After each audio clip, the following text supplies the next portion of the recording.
और आरसीएम दो ही कारण से मेरे हिसाब से करना चाहिए।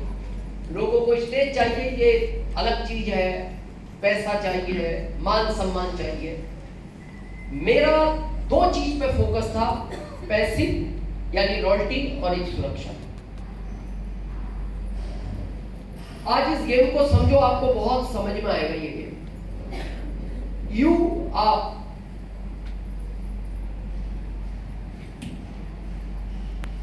आपके पीछे एक फैमिली है,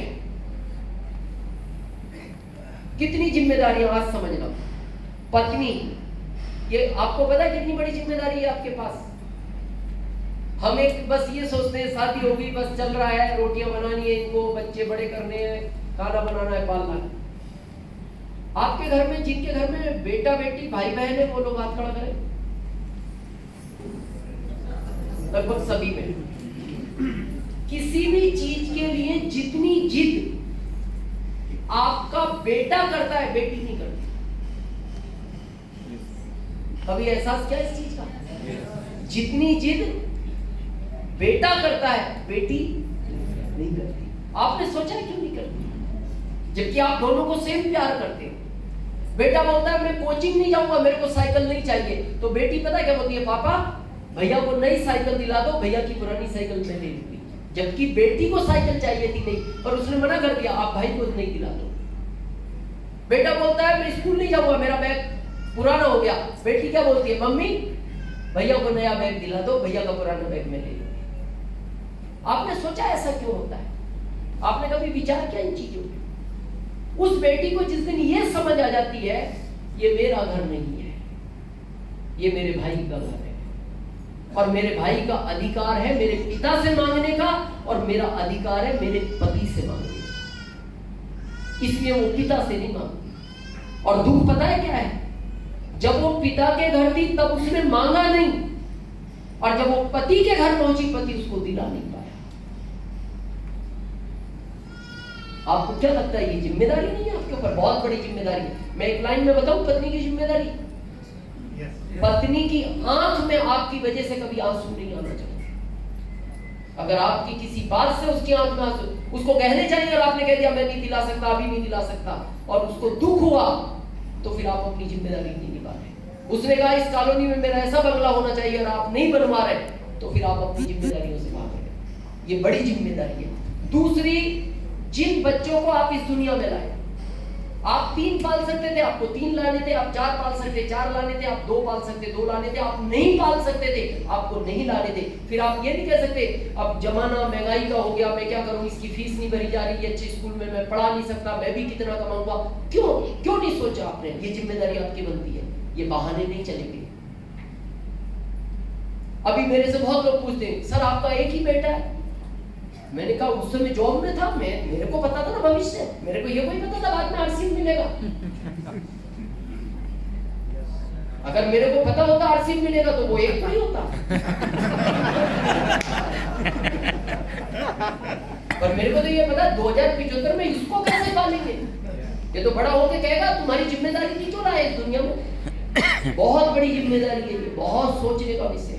और तीसरी जिम्मेदारी, जो माता पिता आपको इस दुनिया में लाए, एक माता पिता की आंख में आपकी वजह से कभी आंसू नहीं आना चाहिए। और इन्हीं जिम्मेदारियों के चलते देखना, ये आदमी पागलों की तरह भागता है। इस गांव में पैसा कमे, गांव बदल लेगा, इस शहर में पैसा कमे, शहर बदल लेगा, इस प्रदेश में पैसा कमे, प्रदेश बदल लेगा, इस देश में पैसा कमे, देश बदल लेगा। और देखना, घर में सबसे ज्यादा पतला दुबला आपको यही मिलेगा, ये खा पी के सब मस्त है, सबसे ज्यादा टेंशन नहीं यही मिलेगा। अब कहानी क्या घटती है वो समझना है। कितने लोग कार की जानकारी रखते हैं? कार है या नहीं है कोई फर्क नहीं पड़ता, कार की जानकारी कितने लोग रखते हैं? हाथ खड़ा करें एक बार। और आज अपनी जिंदगी को समझे आप। कार 4 पहियों पे चलती है, 4 में जल्दी कौन से टायर घिसते हैं? ध्यान से सोचो, अगले क्यों घिसे अगले? जबकि कार को चारों पे समान है। लोड ज्यादा पड़ता है, अगलों पर लोड ज्यादा है, क्योंकि उस कार को अगले टायर खींच रहे हैं। इंजन का वजन अगलों पे, ब्रेक अगलों के लगते हैं, चलते अगले। यही इस परिवार का, इस आदमी का हाल है। रिश्तेदारियों का लोड इस पर, समाज का लोड इस पर, और सबसे ज्यादा इस कार को खींच ये रहा है तो टायर घिसेगा भी ये। और हम इतने समझदार लोग हैं, देखना जैसे अगले टायर कमजोर हुए तो अगलों को पीछे डाल देते, अगले नहीं डलवा देते,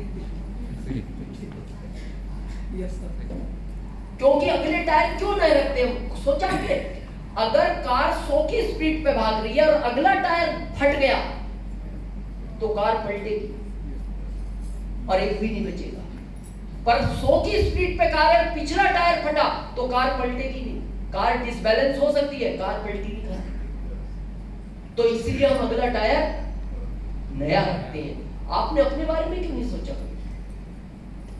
ये सबसे कमजोर टायर है परिवार का, ये कम सोता है, ये भरपूर नींद लेते हैं, इसको टाइम पे खाना नहीं मिलता, ये सब टाइम पे खाना खाते हैं। तो जब सबसे ज्यादा घिसा हुआ टायर है तो ये सबसे पहले फटेगा, और अगर ये फट गया, अगला है, तो ये कार पलटेगी, ये डिसबैलेंस नहीं होगी। इस कोरोना में किसी का बच्चा गया इस दुनिया से, किसी के माता गई है, किसी के पिता गए हैं, किसी की पत्नी गई है, पर ये परिवार को इसने पलटने नहीं दिया, क्योंकि अगला टायर मजबूत था। उसने संभाल लिया परिवार को, 2-3 महीने लगे, 4 महीने लगे, पर ये मजबूत टायर था, इसने फिर पटरी पे ले आया। लेकिन जिस परिवार में ये टायर फट गया, वो परिवार आज तक सीधे नहीं हुए, वो पलट गए। तो मैं आपसे सिर्फ एक रिक्वेस्ट करता हूं, आप अपनी जिंदगी के बारे में तो सोचो। आरसी को सीरियस नहीं करते, बहाने बनाते हैं, क्या जरूरत है? अरे ये होगा तो इनका क्या होगा? और इनकी अगर आपको फिक्र नहीं है तो फिर आज इतना कमा क्यों रहे हो? फिर आज इतना भी कमाने की जरूरत नहीं है जब इनकी फिक्र ही नहीं है। तो मेरे कहने से आज रात को 2 बजे अपनी घड़ी का अलार्म लगाना या मोबाइल का, एक बार अपने बिस्तर से उठना और एक बार इस परिवार को बहुत सीरियस देखना। सबसे पहले इस पत्नी को देखना, दिन में कितनी बार फोन करती है आपको, घर कब आओगे, कितनी देर और लगेगी, कितनी देर में आ जाओगे। आप तो कह रहे थे मैं आधे घंटे में आऊंगा, आपको 2 घंटे हो गए, कहां जाम में फंसे। दूसरा, उस बच्चे को देखना सोए हुए को, जो 5 साल का। आपको पता है एक बच्चा अपने पिता की आंख में सपने लेकर जीता है, और नहीं तो कभी प्रैक्टिकल करना। हम लोग पता क्या है, हमने कभी इन चीजों को प्रैक्टिकल किया नहीं और समझे नहीं।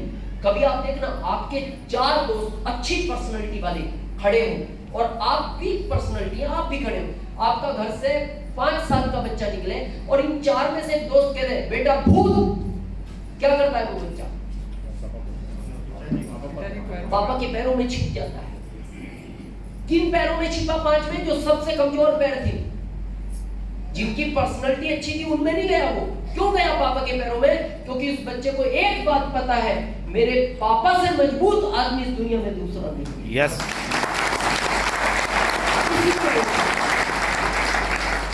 आप सोचो जब इस पिता का साया हटता होगा बेटे के सर से, ये उसी दिन अपनी जिंदगी के सपनों को खो बैठता है।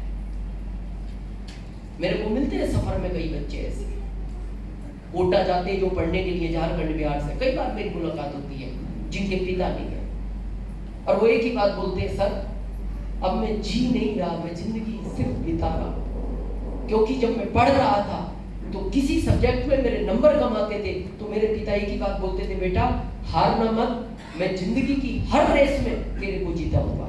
लेकिन जिस दिन मेरे पिता इस दुनिया को छोड़ गए सर, मैं अपनी जिंदगी की हर रेस हार चुका। बहुत सोचने का विषय है। आपको पता है माता पिता को शुगर है फिर भी जिंदा क्यों है?